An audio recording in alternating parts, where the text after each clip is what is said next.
ఇంకొక ఆయన మాట్లాడతాడు ఏంటంటే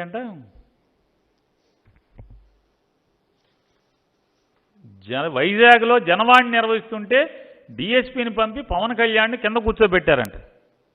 జనవాణి ఎప్పుడు? కారెక్కి ఊరేగింది ఎప్పుడు?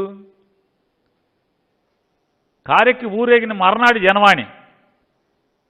కారెక్కి ఊరేగింపుకు పర్మిషన్ తీసుకో. కారెక్కి ఊరేగాలంటే వైజాగ్లో ఎయిర్పోర్ట్ నుంచి ఓట్లకి వెళ్తాక 5 గంటలు 6 గంటలు పడితే ఆ ఊళ్ళో జనమందరం ఏమవ్వాలి? ఇబ్బంది ఉండదా? ఎంతసేపు వాళ్ళు పక్కోడు ఇబ్బంది పెడతాడు, ఈ ఇబ్బంది పెడతాడు, ఆడి ఇబ్బంది పెడుతున్నాడని మాట్లాడుతున్నా తప్పితే అంటే మనం ఇబ్బంది పెడితే సమ్మగా ఉంటుందా మీకు? పోలీసు ఆయన ఏం చెప్పాడు? ఏమంటే సస్తనారు పిల్లా జిల్లా అందరూ కూడా విశాఖపట్నం అంతా ట్రాఫిక్ జామ్ అయింది, నీ దారి నువ్వు తొందరగా వెళ్ళవే బాబు, రేపు పొద్దున మీటింగ్ ఉంది కదా, మళ్ళీ సాయంత్రం ఏ కార్యక్రమాలు ఉంటాయి